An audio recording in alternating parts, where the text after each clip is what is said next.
In case you haven't heard, ransomware is after your backups. This Encore episode is one of our most popular episodes from the last few years, and it covers exactly how to protect your backups from ransomware. Why attackers are exfiltrating the data before they even try to encrypt it, what real immutability looks like, who should have root access, and the questions that you need to ask your backup vendor before you give them your data and trust them with your last line of defense. If this is your first time watching me or listening to me, I'm W. Curtis Preston, aka Mr. Backup. I've been obsessing about backup and recovery for over 30 years now. If that's your bag, then I'm your guy. You're not going to find anyone that cares about it more than me. Ever since 1993, when I had to tell my boss that there were no backups of the database that we had just lost. Now I've written 5 O'Reilly books, a blog, and a podcast. Here we turn unappreciated admins into cyber recovery heroes. This is the Backup Wrap-Up.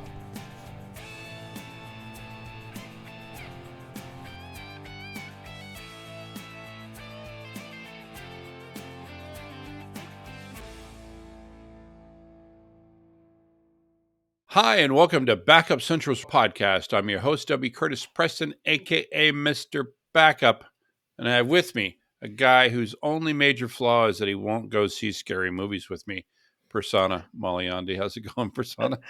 I'm good, Curtis. I'm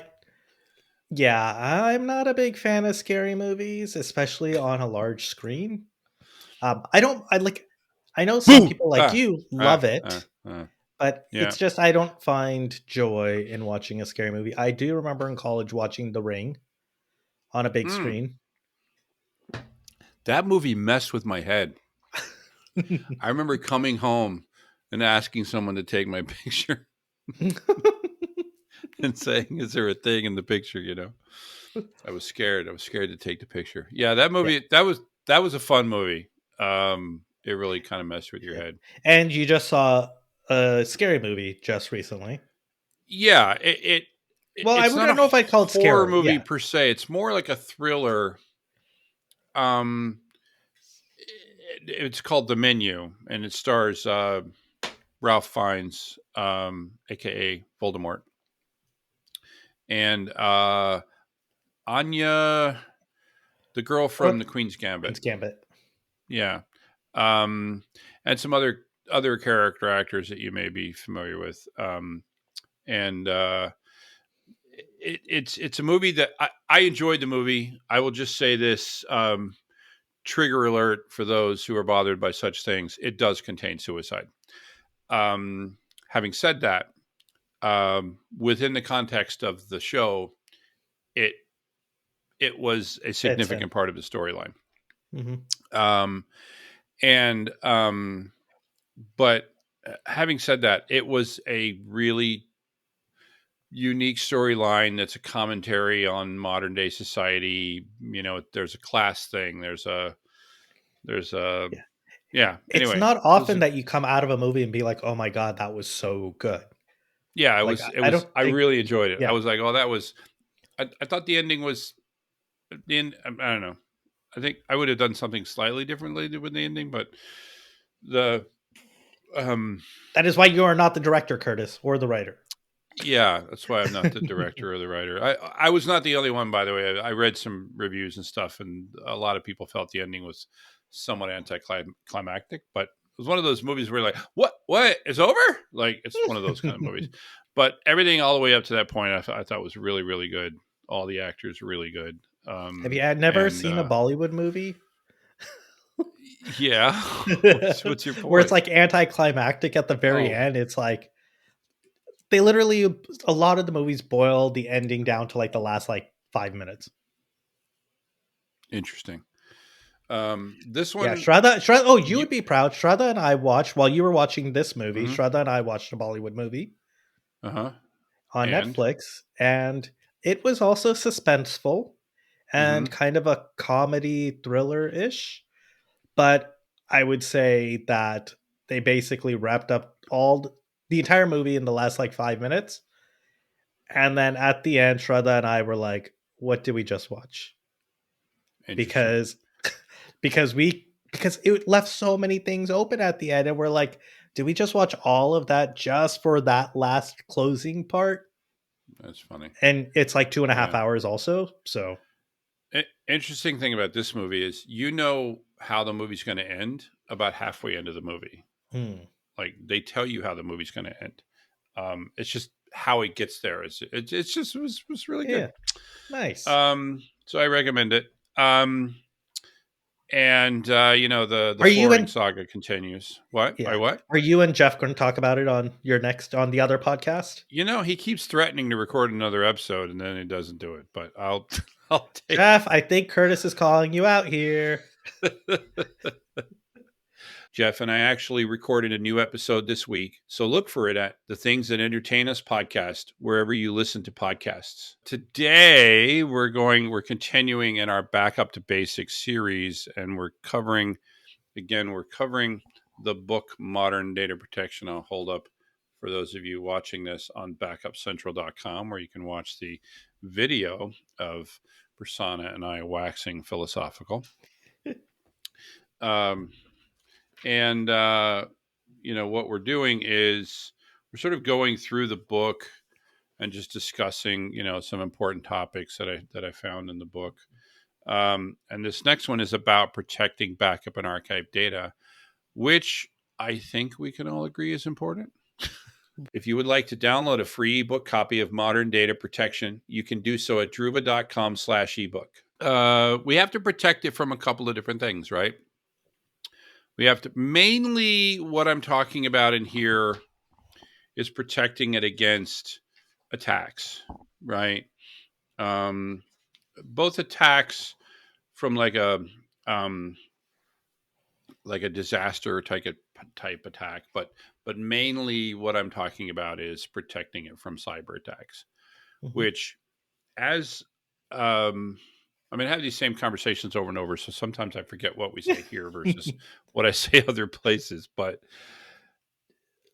it is a well-acknowledged fact that some of the largest of the ransomware bad actors are specifically targeting backup systems in order to do the extortion style of ransomware attack. And let me specify what I'm saying there.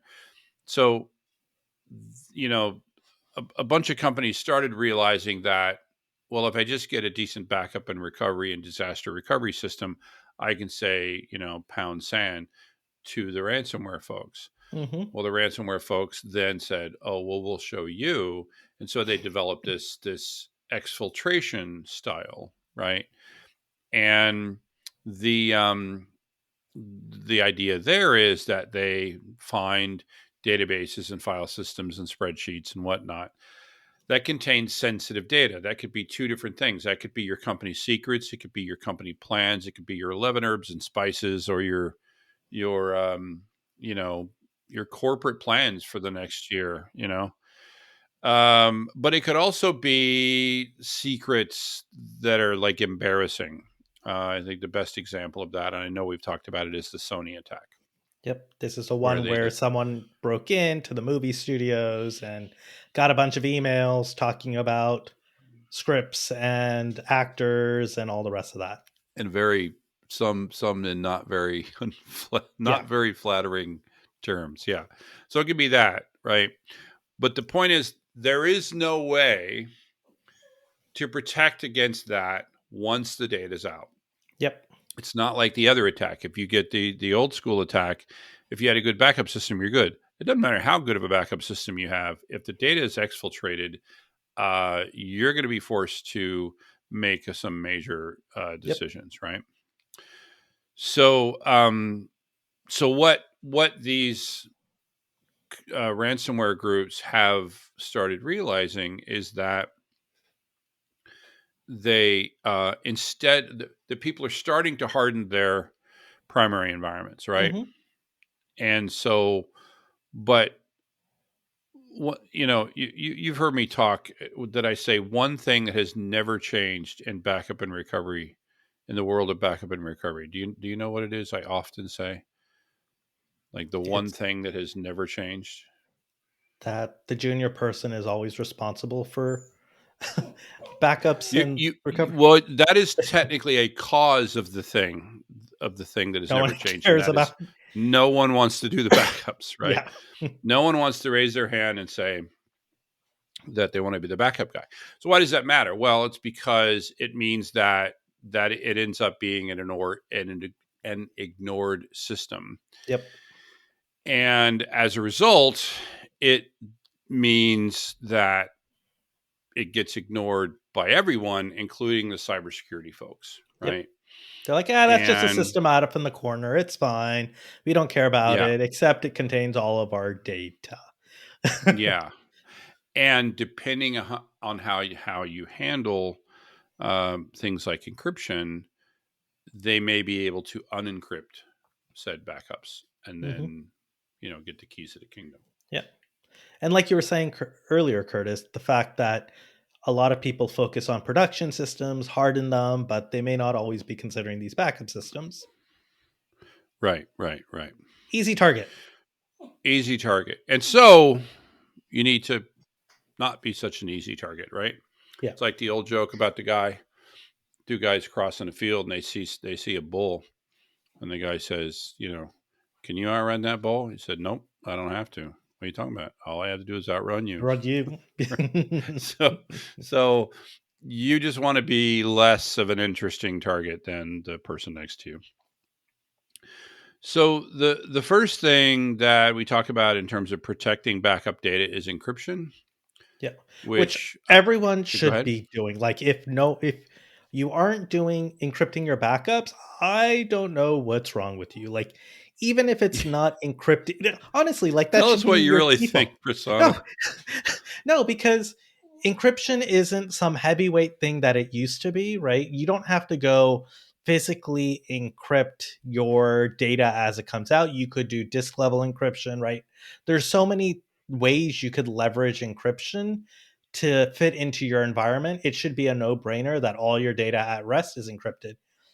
And in a lot of companies, right, if you want to be sort of like, what is it? If you want to look at HIPAA readiness or other things, right, other regulatory obligations, a lot of them say all your data at rest should be encrypted.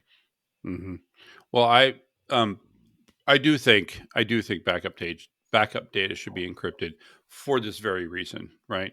And I'll give you different reasons for the different things, right? So if you got a backup server on-prem and you're storing your backups on a file system, an NFS mounted file system, then if they're unencrypted, Everyone has anybody, right? access. Yeah. Everyone has access to those backups.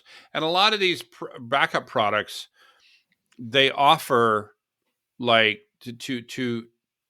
so some of the backup products store the backups not in a backup format. They're in native format. So you can just mount a disk, right? Yeah. Other backup products put it in a backup format, but they offer an ability to read that backups like it's for DR purposes. So if you're not encrypting them, then you're just asking for trouble. Yeah. So that's the disk side. The second side will be the tape side. So if you are, and believe it or not, many people are still making backup tapes, and they're making them primarily, I think, for offsite storage. Yep.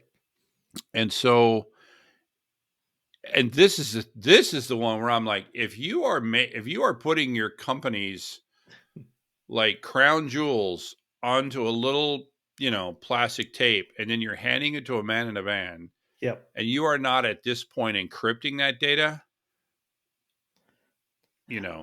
professional malfeasance at this point. Well, and I wonder,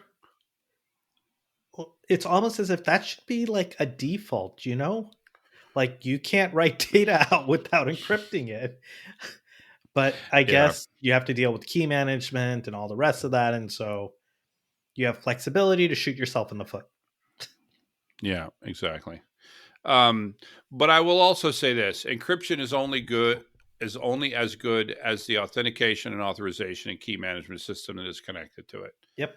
And if you can easily defeat that system, then and I mentioned, so for example, I know we mentioned it on the podcast, please do not make your backup server, part of your Active Directory.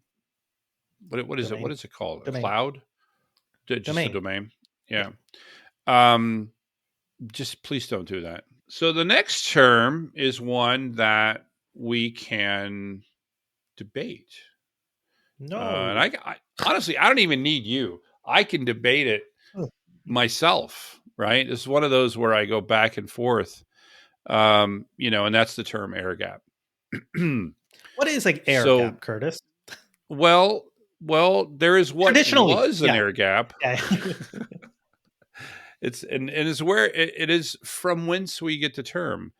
So the idea was to put a gap of air between the protection copy and the protected thing. Yeah. Or since you're dealing with plumbing right now, right, you have an air gap normally, right? When you think about your dishwasher. Now you made me think about the dishwasher. That has made my life a living hell. Fine. Or a toilet. How about that? That's actually technically a water gap, but you're killing me. Don't be bringing plumbing into this. Anyway, yeah. So you had to separate and it meant the man in the van, right? You put some tapes in a box and you handed that box to a man or a woman, and then they got into a van and they took it someplace. And in order to get to that thing, you needed to physically access it, right? Which meant that if you were a hacker and you wanted to get to it, it would be virtually impossible. Not completely impossible. There's no because I remember rather than cyber. Yeah. I remember, for example, we would once a year at an unannounced time, we would attempt to circumvent the security of our tape storage vendor. And we would use really good like liars and whatnot. And more specifically, we would use someone like me that they knew the person. And so they would go over there and we would just have this really, really like elaborate scenario that basically would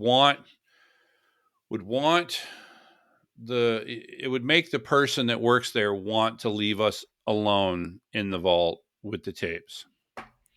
And at least once we were able to do that. Was the person did the person have to go through training, I guess? Yeah, honestly, I was so long ago, I don't remember what happened to that person who left us alone in the vault. But so that's what I'm saying. It's not, it was never 100%, right? I mean, you've seen the movies, Yep. I've seen Ocean's 11 and 12 and 13. But the problem is most of us don't use tape anymore. Mm-hmm. And most of it, or many of us, don't even use a data center anymore. So this idea of putting an actual air gap between A and B is quite difficult. And so we've sort of adapted to the virtual air gap, right?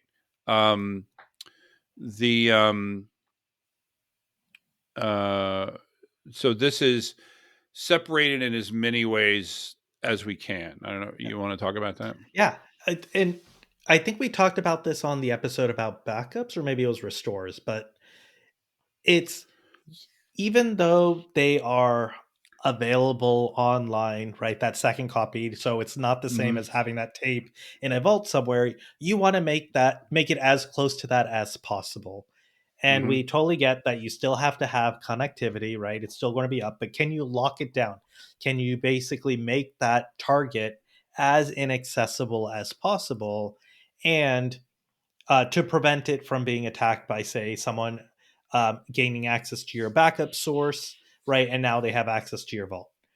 Some of the examples are, if you're backing up in the cloud, right? Put it in a separate account that no one has access to other than whatever is transferring the data, right? Make it in a different region so it's not easily accessible. And there are many, many, many other things you could do as well, but those are just some of the examples. Yeah, I like, if we're talking cloud, I like the idea of putting it in a different region and a different account, right? Because we're not just talking about hacking.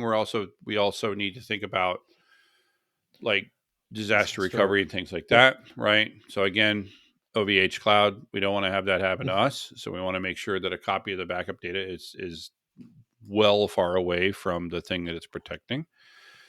And yeah, separate account in an account with much more limited access. Yep. And you can consider using immutable storage, but we're going to talk about that later. But essentially, this is we separate it as much as possible. This is why, one of your previous employers, Data Domain, right? And all of those things, they would always talk about replicating to another data domain. And I always remember thinking, well, if I'm replicating to another data domain, it's essentially like, in order to do that, I got to have it in the same like LAN, right? Or at least it's going to look like it's in the LAN, right? Well, so that's why they actually introduced a feature specifically talking about data domain, right? Their cyber recovery solution that allowed for writing to a lockdown data domain that didn't have access from anywhere else. And going back to the point you were talking about, Curtis, okay, is it on the network and I can connect to it? Then doesn't that make it open? And so what it would actually do is shut down network ports right outside of your backup windows such that it's not available, or at least your attack surface is reduced. Could you delete the backups? Could you delete the backups once you send it to it via the backup interface? Typically, no. Okay, because that would be an important part, right? It would also replicate like your backup environment, right? So you'd have your own backup server in that vault, if you will. So there's no connectivity to anything outside, because if there is, then you're just open to risk. Right. Yeah. So I've got a list here on virtual air gap here. So I talk about disabling or impairing RDP. Why does that matter? So many ransomware issues have happened because RDP, which what is is remote RDP, desktop by the way? protocol. Thank you. Right, which is how most people connect remotely to a Windows client. Most people forget to turn it off, or they leave it on because it's just easier. They don't need to physically connect to it. The only downside is it's a big attack surface, and there are a lot of exploits using RDP. And so when you enable RDP, you're letting yourself or leaving yourself open to hackers and other exploits coming in, which could then move laterally across your network and take out other pieces of your environment.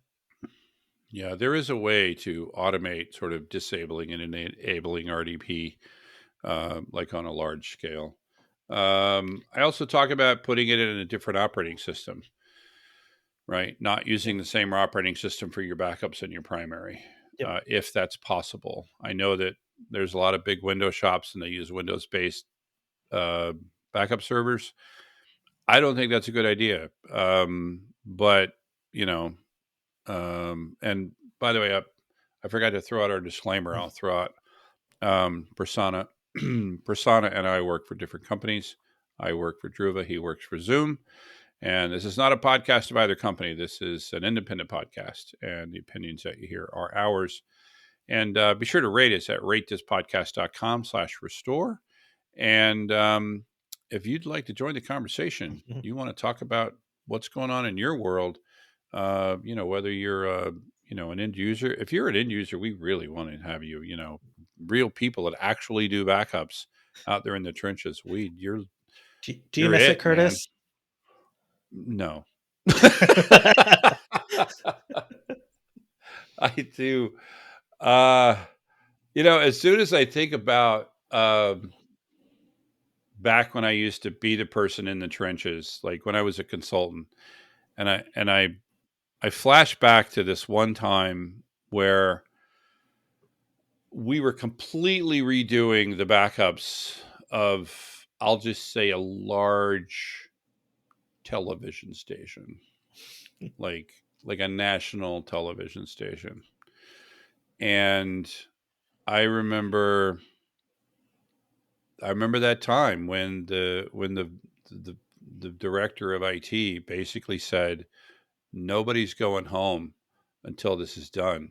He literally, there's a long story following up to this, but he basically held us hostage in the data center and said, no one's going home until this thing that you said is going to happen. You said it's going to happen. I'm like, yeah, but it's not going to finish until like 10:30 at night. He's like, yeah, so we're not going home until it's done. And I'm like, okay, well, this is kidnapping, but whatever. So I think about stuff like that, right? I think about those moments of terror, but yeah. So I want to live vicariously through those who have been through those moments of terror. Well, and it's also interesting to learn like what the more recent challenges are in environments. Yeah, that otherwise, too. Yeah. Exactly. Otherwise, how do you build great products, or build products to solve those challenges? So what I was thinking about saying, which is what reminded me to do the disclaimer, is just that, one way to have a different operating system is to use a SaaS provider. Druva is not the only one, but there are SaaS providers that are cloud native or use non-Windows tools that, you do that. Also, you gain the second thing that I list here, which is about separating the storage. Yeah. Please don't, we talked about that already, these replication, right? But it's also like, don't use NFS, right? Yeah, exactly. Yes. Don't use NFS as a way to back up to the server. There are ways to back up to, for example, a data domain box and other boxes without exposing the backups via NFS. I also talk about using object storage. I'm a huge fan of using object storage. Now, some of you go, well, object storage is too slow, to which I say, then you're using it wrong. Yeah. Right. Druva uses object storage. All our backups are on object storage, and we are not too slow. In fact, we get into competitions all the time with these big on-prem companies, and we win. And here we are, we're a copy in the cloud, and they're an on-prem appliance, and we win that restore test. Object storage is not too slow, but if you treat it like file system storage, I think then it is, right? Then it's a challenge, put all your backups in one object, right? Tonight's backup of server X is an image, and that image becomes an object on S3. Yeah, then it's going to be slow, right? We talk about using immutable storage. We're going to come back to that in a minute. That's an option that we talked about. And then S3 has an immutable option. And then your favorite topic is using tape. I know, Curtis, you always like to throw out the disclaimer. Actually, I should thank you, because before this podcast, I knew very little about tape. Now I know just a bit more about tape. Yeah. Given the number of experts who've come on and talking to you, but it's not. There's no beating the tape when it comes. That's an actual air gap. Yep. Right. If you want a real air gap, I know there's challenges with it, but there is an air gap there. Yeah. And I already talked about using a backup service. So let's talk about immutability. Yeah. What is immutability? Is it a made-up word? It sounds a little like a made-up word. This is another one of those things where we have to go back in time. Historically, immutability, it was like a legal term that you needed to be able to prove that the thing you were presenting in court had not changed. It was immutable. That's all, immutable just means cannot be changed. Yep. So when you have to preserve chain of custody, and you have to be able to say, or it's really helpful if you're able to say, this email that I'm showing you is exactly the same email as the email that we got 5 years ago from Steve. Yep. And nothing changed, and no one had the ability to change it. Yeah. Right. That's where we used to talk about immutability. Now we talk a lot about it in terms of cyber attacks. And I would add to that, we also talk about it in terms of things like bit rot. We've talked about bit rot on this podcast, where this is silent data corruption, right? That bits just flip underneath magnetic storage devices. It's just the way they work. And and if you've got a bunch of petabytes of data, you got flipped bits in there. It's just a matter of, it's just mathematical. When you're going to run across it, right? Yeah. So when we talk about immutability, we say, well, if somebody says they have immutable backups or immutable storage, what you're saying is stuff that gets put here can't be changed. Mm-hmm. And here's the thing. Depending on how you look at it, it's complete nonsense. Because everything's just software. Everything is changeable. Yeah. Give me a torch. I'll change that SOB, right? Give me physical access. All bets are off. Everyone knows that. If it's something on a server that you can that is in your data center, that also, in my opinion, is not really immutable. Yeah. Because if someone has root on that server, they can wipe the server. It's even built like, when we talk about immutable storage on Linux, it's not really that immutable. It's immutable-ish. So why do I talk about it if it's BS? Well, here's the point. Nothing was ever 100% immutable. Even that document, right, that you were talking about. Yeah, exactly. Right. As long as if you put something on a write once CD, optical platter, right, a worm tape, it's immutable to a point. If you have physical access, it's no longer immutable. Yeah. You could say, from a legal standpoint, you could later, if you have the same disk and you've preserved chain of custody, and you can say, we can show that this disk was not destroyed. Yeah. And we can show via these checksums and whatnot that the stuff that we're giving you is the stuff that we had before. Saying that you've got a storage system that can't ever be changed, I would argue is just nonsense, right? So it's a degree. It's a what do we call it? Like a spectrum. Like a spectrum. Thank you. I knew there was a word in there. For some reason, prism is what was coming to mind. And even for those storage systems that have immutability, right, that are used for like financial records and everything else, a lot of that is certified by the storage vendor, saying they have all the checks in place and all the rest, right? In the end, it's all just software, right? So they've built into the software those checks to make sure that data cannot be deleted, right. And is preserved. And after we're doing all this, like I'm slamming it, and then I'm going to talk about how important it is. But the other is, I'd say the one that I like the best right now is like the object lock in S3. And what I like about that is because it is at least physically separated from you. Now, that doesn't mean that somebody can't go crazy in the AWS data center and blow it up. But even that, it's built into that. So it would have to be a really concerted attack to be able to attack multiple locations of S3 to be able to do damage. Yeah. It's not only multiple the risk locations. Is as low as what's that? It's not just multiple locations of S3, but also they have to attack your primary site as well. So everything needs to be coordinated across multiple vendors and corporations, which will probably have their own security practices, etc. So this is that spectrum, right? I'd put that and write, worm tape, write once, read many tape. Mm-hmm. And then and optical I put that on one end of the spectrum. On the other put at the end of the spectrum is I would have unencrypted backup stored on a NFS mounted storage system behind a Windows backup server. Yep.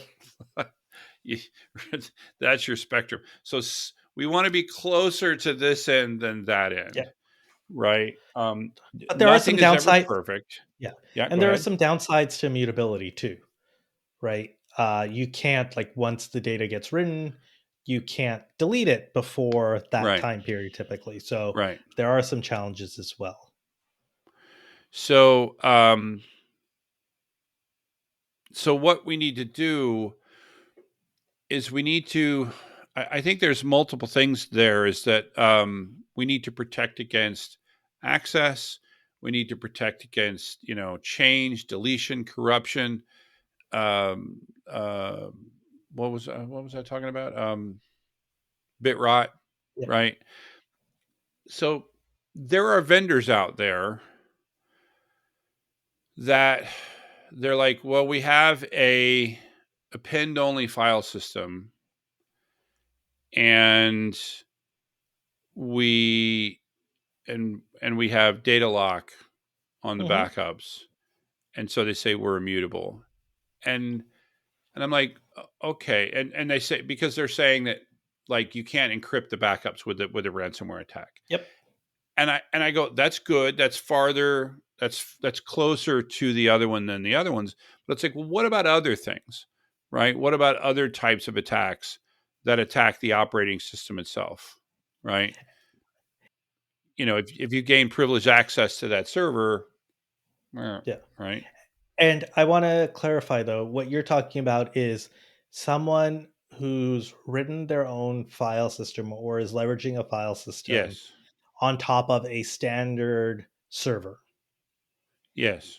Okay, not a storage appliance, because I think that's a little bit more, that's like further along in the spectrum, I would say. Like a purpose Yeah, built storage appliance. Entire yeah. thing. So Yeah. okay, so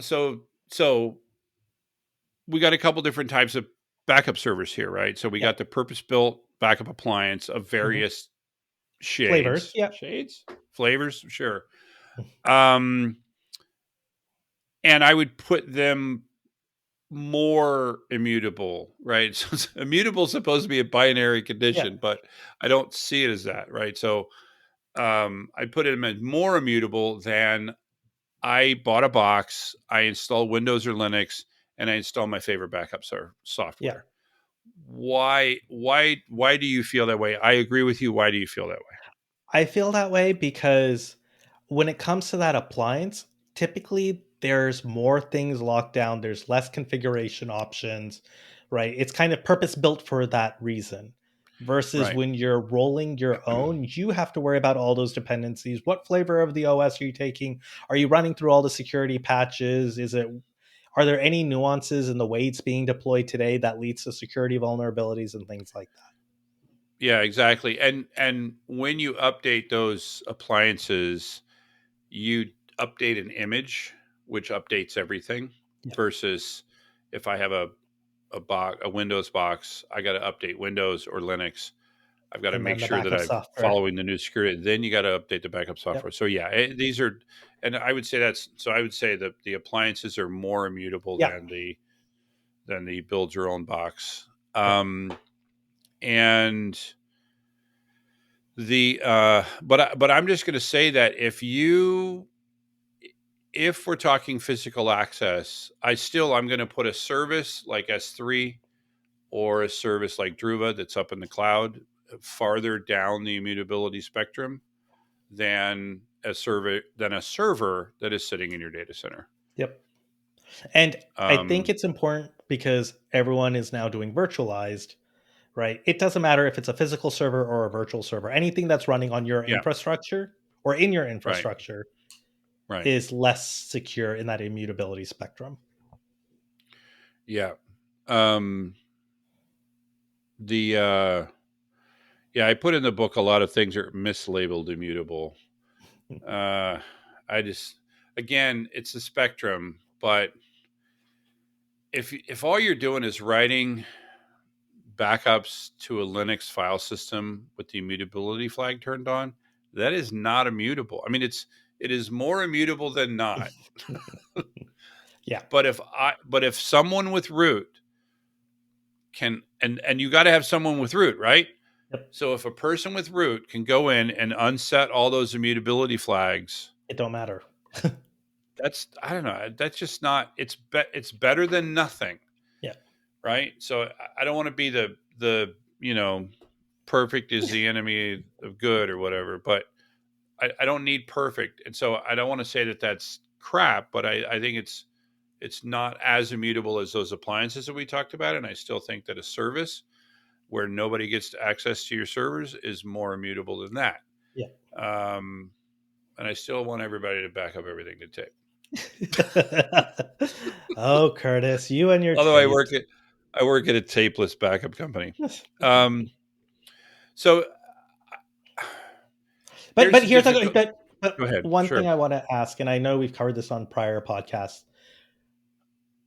What are things that an admin can do to understand where on that spectrum, when a vendor says immutability, what are questions So that they should be asking to be able that's to a great determine? question. Who has root or admin, right? Mm-hmm. Who has that?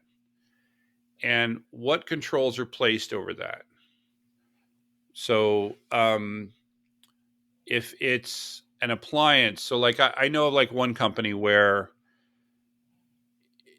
they do have root. They have a password. They have the root password on your system, or they have the password to an account that has a UID of 0. Yeah. For those of you, which is essentially the same thing. But in order to log into that account, they can't log into that account remotely. You have to do an Grant them SSH master. tunnel and Yeah. all that stuff, right? You have to open up a door for them to log in. What kind of protections are put against that? If the answer is it's just a local box and you're the one that has root, or there's unprotected root access from someone, I worry. Well, so if you or anyone in your place has root, that's not very immutable. It's better than nothing, but it's not very immutable, right? If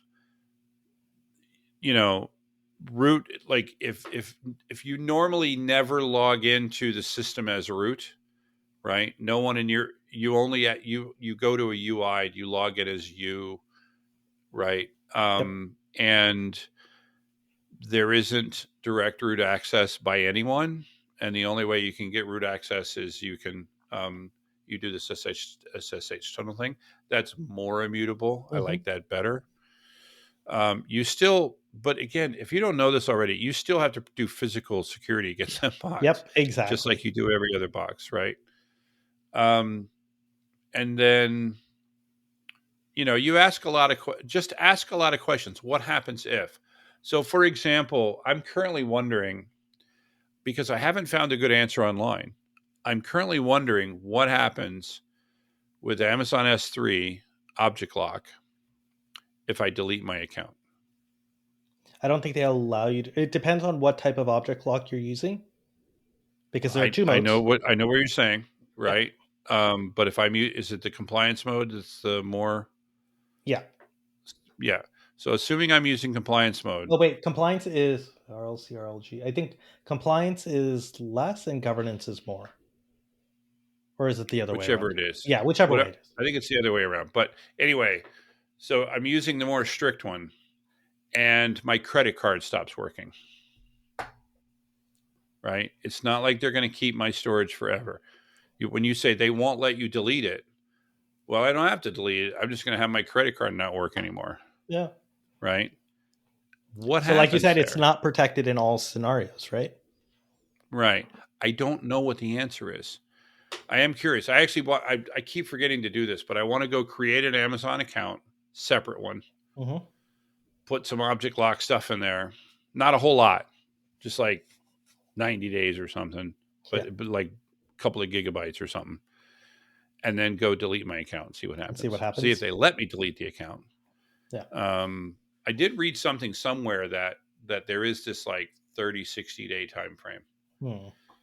So again, that's still better, because I'm assuming that if you're using Amazon S3 you don't want to go away.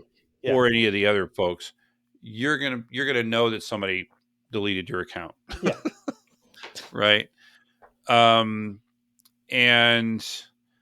I know what I would want you to ask is, what happens if someone gets through someone? So I was just seeing a thing that said that it's like more than half of hacks are through compromised credentials.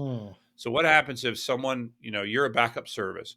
What happens if someone gets a hold of my admin credentials and is able to circumvent MFA? Yep. What how much damage can they do you have against? Yeah, how much damage they can do? Can you undo any of that damage? et cetera, et cetera, et cetera. I know that if we go back in time, let's say 2 years ago, I don't think Druva had good answers to that question. Yeah. Right. I remember being in those meetings and saying, hey, we need to address this. We have addressed that. I think we now have really good answers to those questions.